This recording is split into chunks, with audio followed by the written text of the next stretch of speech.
I think it's fair to say that the first season of Invincible was a wild ride, but it's human nature to want more and more.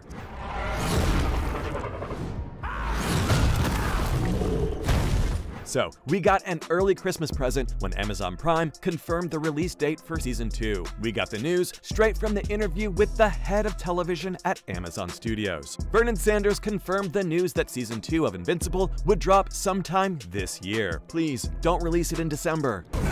We trusted you! You betrayed us! When it came out on Amazon Prime in March of 2021, the series was a big hit right away, and both critics and viewers loved it. The show is currently rated 98% by critics and 92% by audiences on Rotten Tomatoes. And due to the popularity of Invincible, Amazon renewed the show for a second and third season soon after the first season ended. On top of that, series star Steven Yeun revealed that he had started recording for Season 2 in April. And Carrie Payton, who voices Marcus Grimshaw, said in September that he was finished with Season 2 and had already started working on Season 3. Sounds like we're about to eat. And there's more. We've got more Invincible on the way. Evan Goldberg and Seth Rogen, the show's executive producers, are also making a live-action version of Invincible that will be different from the animated show. No. No, no, no.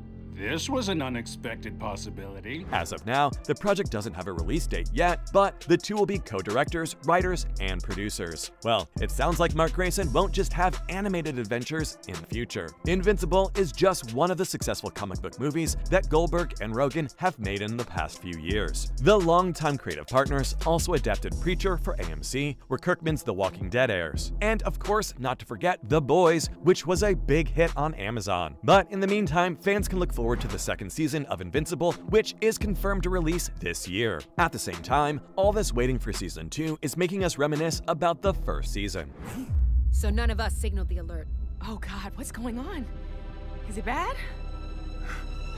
So, here are the top 5 jaw-dropping moments from Season 1. Of course, we have to talk about the first episode's post-credit scene. During most of the pilot episode, the show stays as innocent as a Saturday morning cartoon, giving the viewers a false sense of security. There's no violence, everything's pretty sunny, and the art style reminds me of classic superhero shows like the Justice League. But as soon as the credits roll, Invincible shows us its violent side. In the last 10 minutes of the first episode, we saw Omni-Man, who's basically Superman if he knew his true potential, killing his colleagues by luring them into their own lair. Blood and guts are everywhere as the characters' heads are crushed and their bodies are torn apart. What makes this twist so different from how superhero shows actually go is that you can't help but be absolutely shocked when it happens. And as if this wasn't shocking enough, we saw Battle Beast dominating the New Guardians. In Episode 5, we saw Mark and the other New Guardians of the Globe face off against a bad guy named Battle Beast. This humanoid lion man's only goal in life is to fight people who are strong enough to make fighting fun.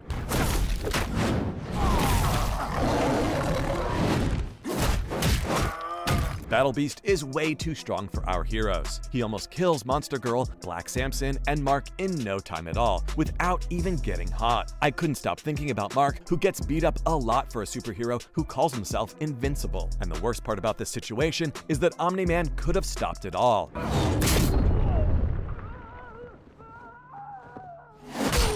But instead of stopping Mark, he does nothing to teach him a lesson. And this was the biggest sign that he wouldn't be a candidate for Father of the Year anytime soon. And now for a less violent, jaw-dropping moment. We have the reveal of the real Robot. When we first meet Robot, he seems like the backbone of the teen team, leading them into battle with his knowledge and amazing abilities. And then shortly after, he becomes the new leader of the Guardians of the Globe. But it turns out he has some plans of his own. Begin a saline infusion of 2% belladonna root, 5% wolfsbane. We don't have that. Then get it. Not only do we find out that Robot let the Mauler brothers out of jail, we also see him take blood from Rex Sloan without his permission and use it to make a new body for himself. And with the help of the Mauler brothers, he's eventually able to use the DNA from Rex to make a clone of himself and transfer his memories and personality into that body. Interestingly, this clone looks exactly like a younger version of Rex. And when he meets the New Guardians, he introduces himself as Rudolph Connors. When asked why he did this, this, he just tells the Guardians that he did it to finally have a body that worked, and he chose this shape because he knew that Monster Girl, who he liked Rex. Wow, talk about creepy. It's a crazy reveal.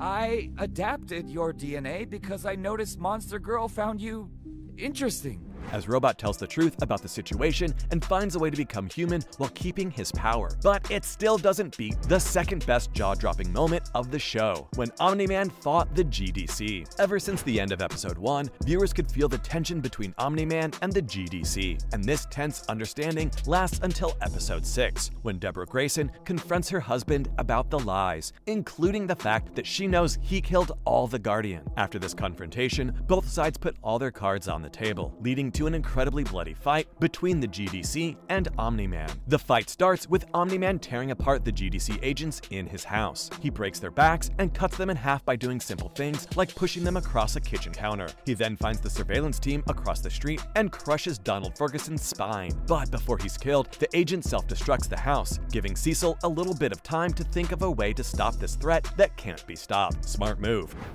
Or maybe not even hurt him at all.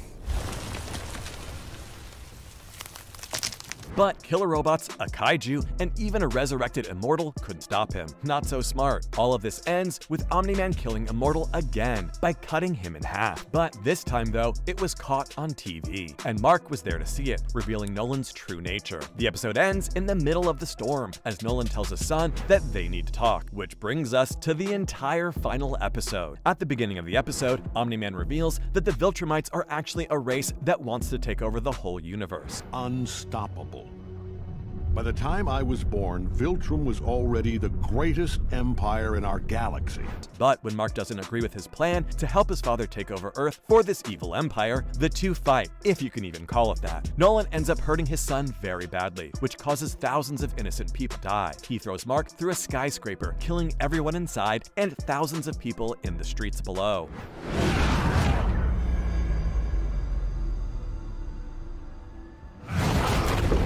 Mark is then smashed through the ground and into the subway by Nolan. He holds Mark in front of a train, and when the train hits these two fixed objects, the result is a bloody disaster that kills everyone on board. But the most shocking part of the episode is when Nolan asks his son who he would have left behind in a world full of useless people that he would outlive by thousands of years. To which Mark just replies, "I'll take you," which is enough to make a grown man cry. This makes Nolan fly away instead of killing his son, and it looks like this is the first time a Viltrumite has left his post. But in all honesty, any of these parts in the finale is shocking enough to be its own section, and the fact that they all happened in the same episode is even crazier. On that note, how excited are you for the next season of Invincible? Thanks for watching, and we'll see you next time.